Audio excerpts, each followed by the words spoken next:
Some of the projects and initiatives that my grandmother has been a part of has been the 100,000 Strong Foundation, which worked on bringing 100,000 students from the United States to China to offer cross-collaboration with education, not only to teach them some of the Chinese curriculum, but also to help them understand the culture further. Beyond that, my grandmother has also donated a building to Peking University, the Florence Fang Building, which also serves to help educate to educate international students to learn Mandarin and also to understand Chinese culture. She has also beyond that, she has also created 2 museums in San Francisco, Chinatown. The first one being the Pacific War Memorial Hall, which serves to educate the Chinese-US relations during the World War II. And then she has also created the Railroad Center in Chinatown as well, which has served to highlight many stories that were forgotten about Chinese immigrants who came over here and helped build the railroads, one that is unfortunately often forgotten. And through these works, it's actually inspired myself to get more into what my family has always continued doing, which is to help educate. One of the biggest examples is the Asian Week newspaper, which was founded by my grandfather, John Fang, and it was presidented by my late uncle, John Fang.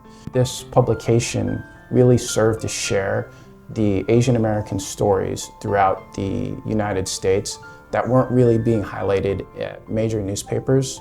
And so since the closing of the publication in 2009, we've worked to put together a database of all those newspapers so that the younger generation can continue to learn about these Asian American stories that are often forgotten. On top of that, we've also worked with the Florence Fang Community Farm. I sit as a board member. It was founded by my late uncle, Ted Fang, and my grandmother, Florence Fang, or Fang Buangqing. And that farm also serves to not only share the different culture of the Chinese, but it's located in the Bayview Hunters Point area in San Francisco, which has predominantly been African American and Asian. And so through that farm, we're able to not only connect these 2 different cultures, like my grandmother has done with all the various different works that she's been a part of, but we also educate the youth about Chinese traditional farming practices, and also being able to help their community and teach them the importance of being able to give back and also fight food sovereignty. Throughout my years with helping Mrs. Fang, she is very monumental in bridging the 2 countries, 2 great nations, US and China. US to her is her adopted mother. China is her birth mother. So you cannot have like 2 mothers fighting each other all the time. So she wants the relationship to be good. So for her, 100,000 strong, which she founded together with Ford Foundation, she put the seed funding. It was a great idea, and then they really did it in 2014. They achieved the goal in July 2014, and then it was transformed to a million strong movement to send 1 million American students study in China. So throughout, I think that is the very important basic is like promoting mutual understanding between people, especially the younger generation. That's very important. They are the one who's going to run the countries and the future. So it's investing in the younger generation is the correct way to go going forward. They have to get out from their shells, see for themselves.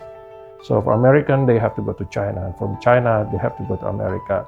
But right now, the current situation is like there's a lot of misinformation, especially after the pandemic, and then during this digital AI world right now. So there's a lot of misinformation. So we have to go back to the basic, people to people connect. Individuals have to experience themselves. American students study in China, go to China to travel, to visit places, learn about the culture. Same thing with the Chinese students.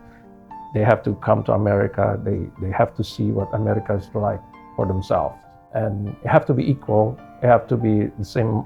It cannot be like more students from China studying in America or more American students studying. It have to be equal so that they have mutual understanding at the same level.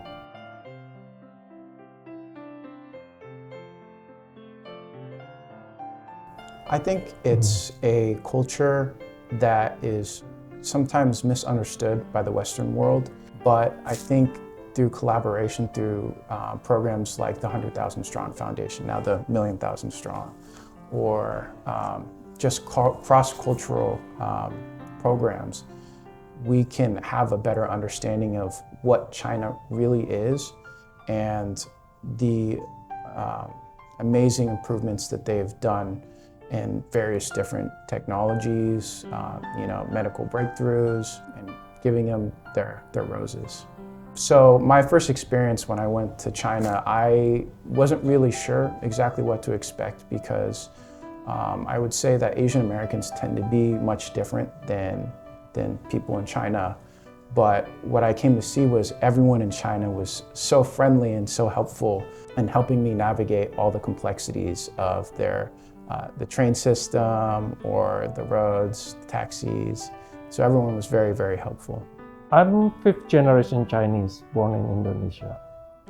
So I never learned Mandarin, or I mean, my parents still taught me like Chinese culture, but it's already like diluted. It's not like real Chinese culture. But yeah, I had some exposure to that.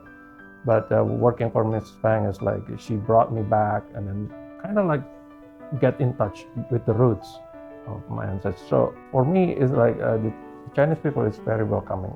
They're very friendly, they are very peaceful. They're not looking for confrontation, but they are like, they are ready to defend themselves. That's for sure. I mean, they're not afraid of confrontation, but they're not looking for it. They want to work together for a better future, that's for sure. And they are very, accommodating, and then everything is possible. There is no way, oh, this you cannot do that, you cannot do this. It's not. Everything is possible. There's always workaround things. So in a way, they are very smart and very, Driven. So and then So for the U.S. and the China to work together to solve the world problems, that's a must. I mean, it's not an option actually.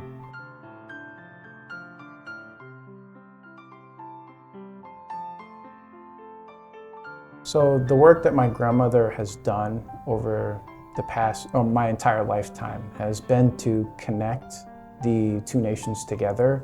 And I think in the next 5 years, I would like to see more collaboration.